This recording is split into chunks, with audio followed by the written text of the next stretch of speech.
Good morning प्यारे बच्चों, है ना। और आज की केमिस्ट्री क्लास में आप सभी का पुनः स्वागत है।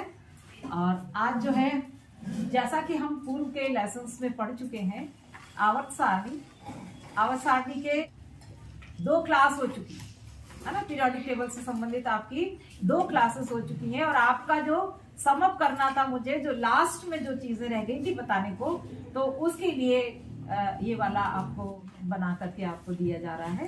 तो इसमें जो है सबसे पहली बात है कि हमने वर्गों के आधार पर हमने आवर्त सारणी के बारे में आप सभी को बताया था। और तो वर्गों के आधार पर बताया था, हमने कहा था कि इसमें 18 वर्ग है ना।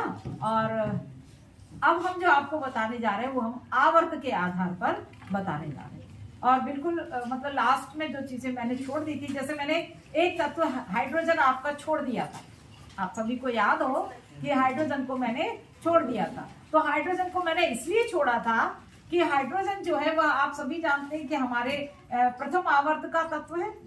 किसका तत्व है? प्रथम आवर्त का तत्व। प्रथम आवर्त में हमारा हाइड्रोजन और हीलियम उपस्थित होते हैं। और पूर्व की जो हमारी आवर्त सारणी थी, जो मेंडलीफ वाली आवर्त सारणी थी, उसमें हम सभी देखते हैं कि हाइड्रोजन का स्थान निश्चित नहीं था, जो इनका एक बहुत बड़ा दोष था मेंडलीफ की आवर्त सारणी का।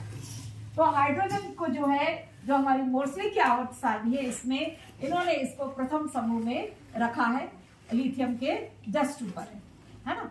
पहला आपका हाइड्रोजन है। हाइड्रोजन का आप सभी जानते हैं परमाणु क्रमांक 1 होता है ना। हाइड्रोजन के 3 आइसोटोप्स है, वो भी आप जानते हैं, प्रोटियम, ड्यूटेरियम और ट्राइटियम। तो प्रोटियम की जब हम बात करते हैं तो हम लिखते हैं इस तरीके से, प्रोटियम, ड्यूटेरियम और ट्राइटियम। प्रोटियम, ड्यूटेरियम और ट्राइटियम जो है, ये तीनों इसके हाइड्रोजन के आइसोटोप्स हैं। क्या है ये? आइसोटोप्स। आइसोटोप्स अर्थात जिसको हम कहते हैं समस्थानिक। क्या कहते हैं? समस्थानिक, यानी कि जिनके परमाणु क्रमांक समान होते हैं। जैसे प्रोटियम में मैंने लिखा है 1H1, यहाँ पर लिखा है मैंने 1H2 और यहाँ पर लिखा है मैंने 1H3। ये आप देख रहे हैं कि इसमें तीनों का ही परमाणु क्रमांक समान है, परंतु तीनों का परमाणु भार जो है वह भिन्न है। प्रोटियम का 1 है, ड्यूटेरियम का 2 है और ट्राइटियम का 3 है। तो मैं आपको ये बताना चाह रही हूँ कि हाइड्रोजन जो है वह हाइड्रोजन का स्थान पूर्व वाली आवर्त सारणी में निश्चित नहीं था, परंतु मोर्सले की आवर्त सारणी में उन्होंने हाइड्रोजन को प्रथम समूह के तत्वों के साथ में रखा। किसके ऊपर इन्होंने स्थान दिया? लिथियम के साथ में रखा, क्षार धातुओं के साथ में। वो भी इसलिए रखा कि हाइड्रोजन जो था वह क्षार धातुओं के साथ में समानता प्रदर्शित कर रहा था। किसके साथ समानता? क्षार धातुओं के साथ सिमिलरिटी प्रदर्शित कर रहा था, इसलिए उन्होंने इसको प्रथम समूह में स्थान दिया। ठीक है, क्षार धातुओं के साथ भी समानता प्रदर्शित करता है, प्लस यह जो है अधात्विक तत्वों के साथ, अधातु तत्व अर्थात जिनको हम कहते हैं, जिसमें हम सीधा एक उदाहरण ले सकते हैं, अधातुओं के साथ भी समानता प्रदर्शित करता है, अधात्विक तत्वों के साथ भी समानता दिखाता है।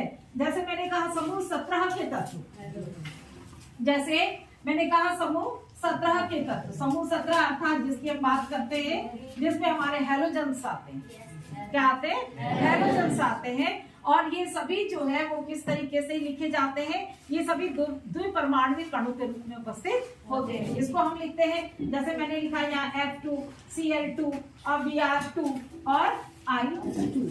इसी तरीके से आप सबने देखा होगा कि जब हम हाइड्रोजन को लिखते हैं तो हम हमेशा हाइड्रोजन के अणु को द्विपरमाणुक अणु के रूप में प्रदर्शित कर रहे हैं। ठीक है, तो हाइड्रोजन जो है वो हमारे हाइड्रोजन के साथ में भी समानता प्रदर्शित करता है और क्षार धातु के साथ भी समानता प्रदर्शित करता है। ये वैसे ही है कि जैसे कि उन्होंने कहा कि हाइड्रोजन को अपना स्थायी विन्यास प्राप्त करने के लिए केवल 1 इलेक्ट्रॉन की आवश्यकता होती है, वैसे हमारे हैलोजेंस को भी स्थायी विन्यास प्राप्त करने के लिए केवल एक इलेक्ट्रॉन की आवश्यकता होती है। जैसे हमारे FCnBrI ये जो है ये इस तरीके से ऋण आयन का निर्माण करते हैं एक इलेक्ट्रॉन ग्रहण करके, तो वैसे ही हमारा हाइड्रोजन भी जो है 1 इलेक्ट्रॉन गेन करके हाइड्रोजन का ऋण आयन बनाता है। ठीक है, तो ये सब चीजें जो है क्योंकि ये इसके गुण जो है वो क्षार धातुओं के साथ भी मिलते हैं और अधातुओं के साथ भी समानता प्रदर्शित करता है। और चूंकि ये हमने इसीलिए इसको हाइड्रोजन को पहले आपको पूर्व में आवर्त सारणी जब हम आपको बता रहे थे तब हमने आपको इसको नहीं बताया। फिर आप सभी देखते हैं कि आवर्त की जब हम बात करते हैं, आप सबने देखा होगा कि पीरियोडिक टेबल में हमें 7 आवर्त दिखाई देते हैं, है ना, जो जिसमें हम कहते हैं कि प्रथम आवर्त जो है अति लघु आवर्त होता है।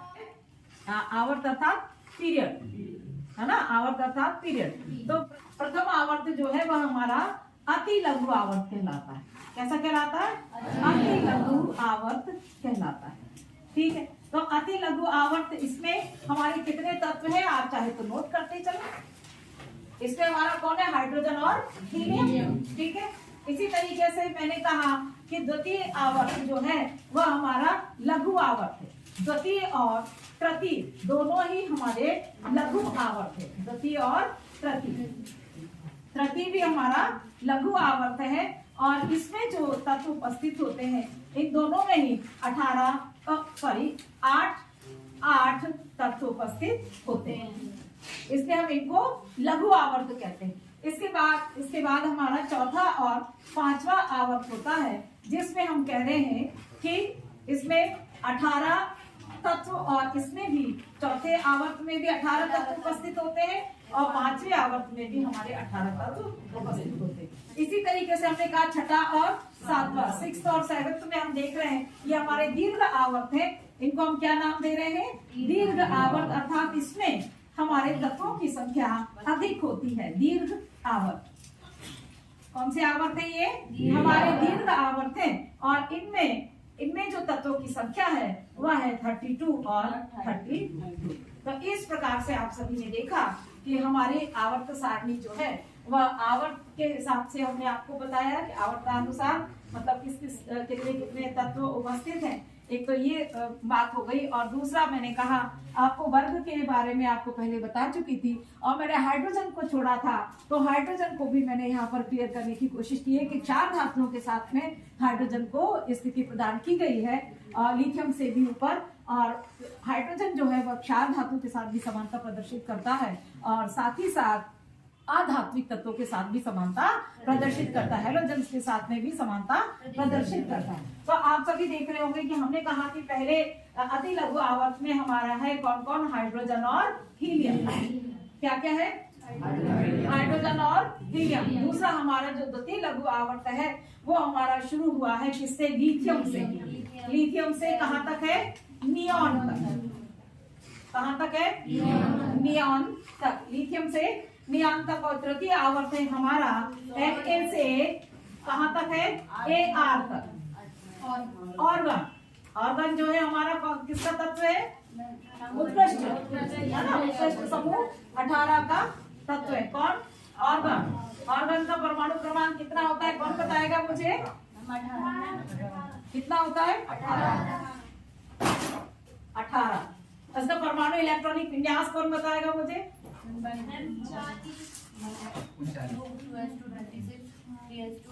कल भी अपन ने पढ़ा था इसको अपन ने कल संभारिक में पढ़ा था।